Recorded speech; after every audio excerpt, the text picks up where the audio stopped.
Okay, we've talked about the State of the Union. We've talked about the state of also the used and new car market, how to locate vehicles in this environment. Now we're going to talk about the meat and potatoes of today's presentation.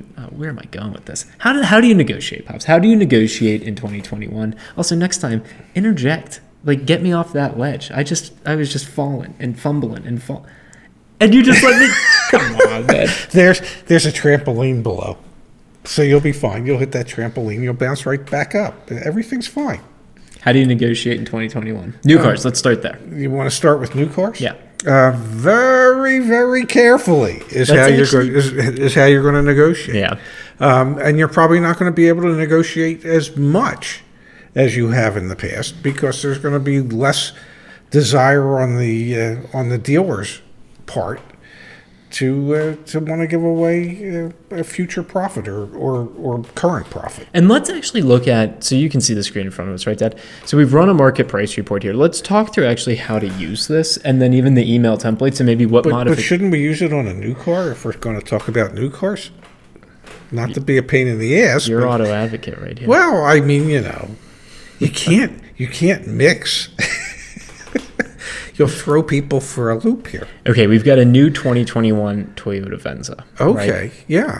So let's start here. Yes. This is probably where you're looking first, right? Right there. First thing you're going to look at is the days on lot and what the local average is. So that gives you some indication as to what the market conditions are in that particular area.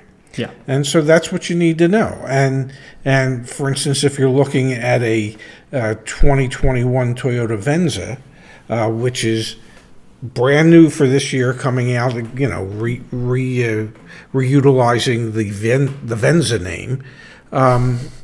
You have I wonder what zip code I used to generate it for the Gulf of Guinea.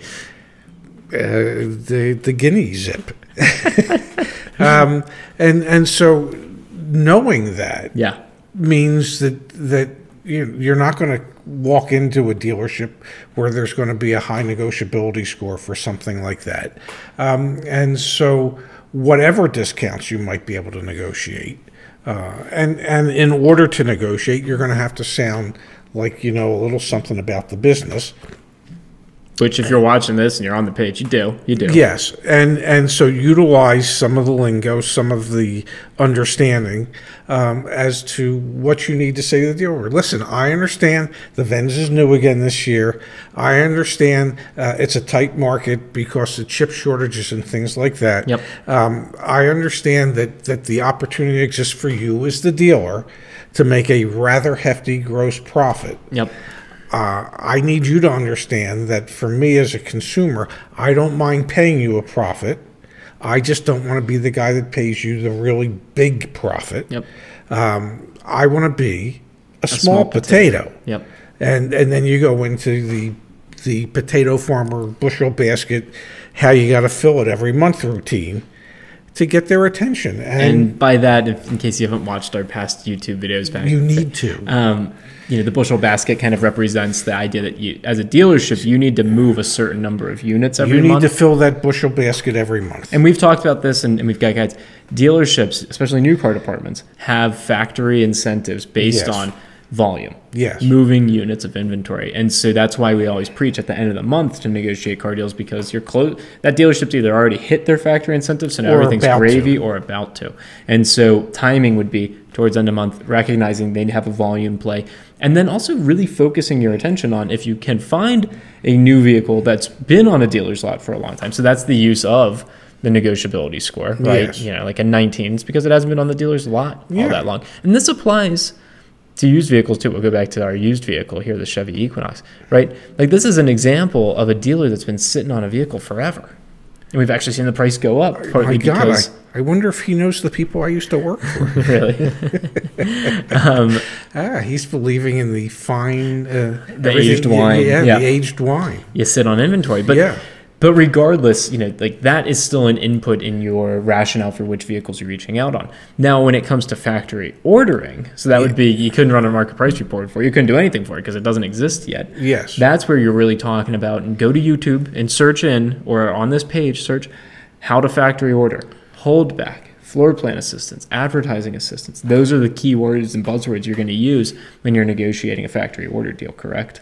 Correct. Then you add on any manufacturer incentives at the time of delivery. Yes. Nicely done. Let's actually pretty soon you're not going to need me anymore. We won't be the brothers Pitt. We'll just be Pitt. We're not brothers. We're not brothers. Oh. So let's actually talk about here, Dad, making outreach. So one of the new things that we added in the Your Auto Advocate app relatively recently, and it was for this purpose, was your email templates. You wrote these templates. We published them. We wanted to help people make outreach. We're making it even easier. So I'll click on your email requesting the best out the door price quote. Okay. That would be, let's double check. Is this what you would send?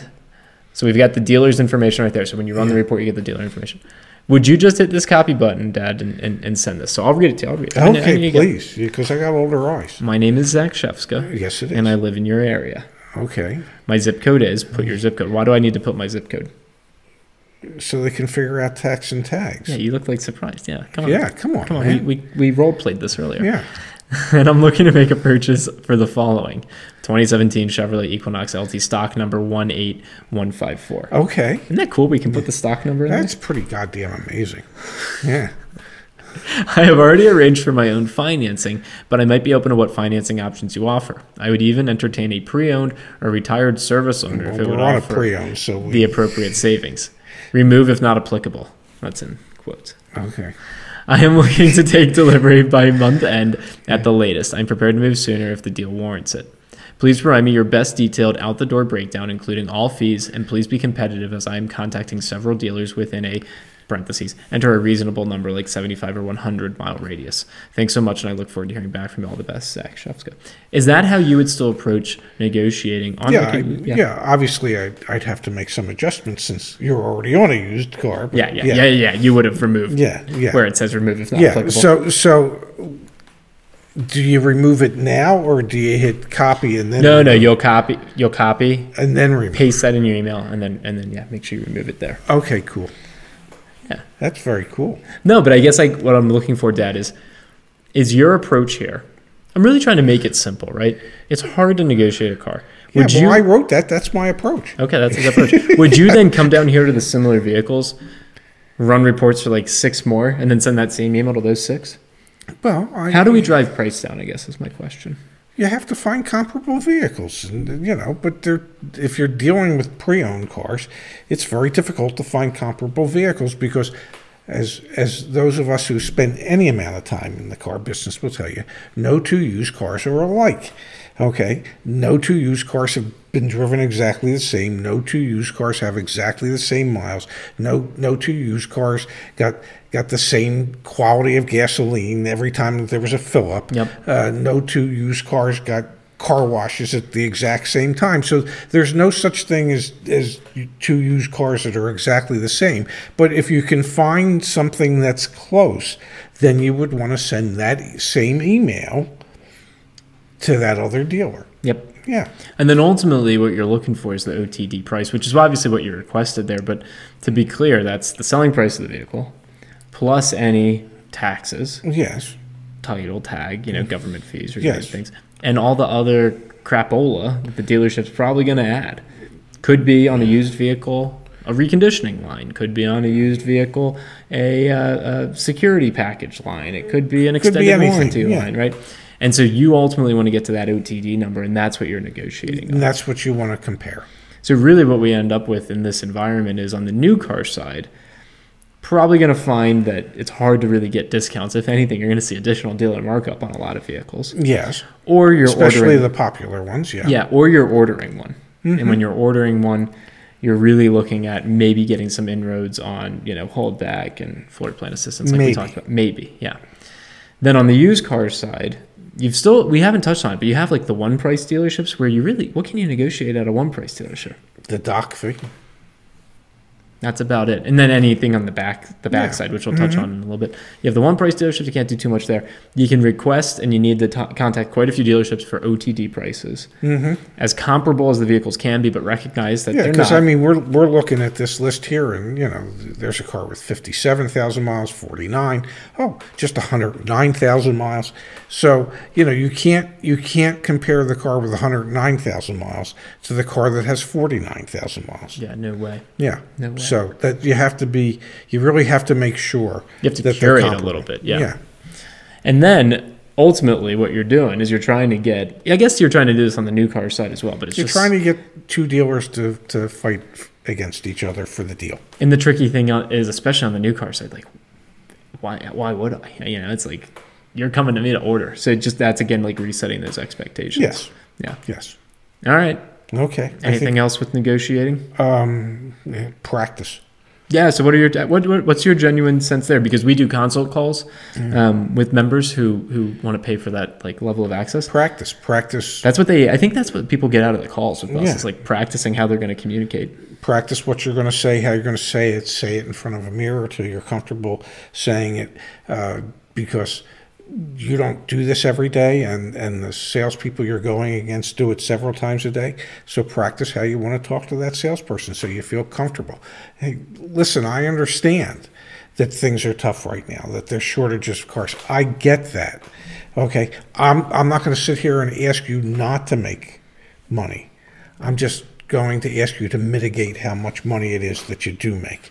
And make me a small potato. Yeah, and so be able to talk with a little bit of confidence, so that they can take you seriously. Yeah. So practice both through the emails, any phone calls, and then of course when you are at the dealership. I mean, I believe.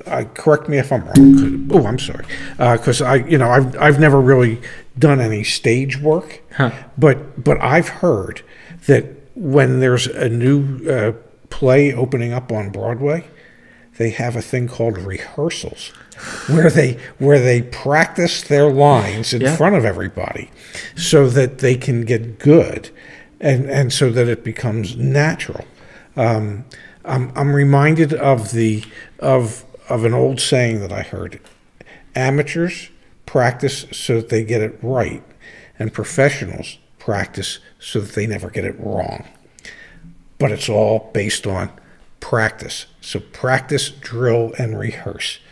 Find the lines you want to use, drill them into that brain of yours, and rehearse in front of a mirror. And obviously what we're trying to do is make it a bit simpler to know what to practice with the email templates, the talking points, etc. Yes.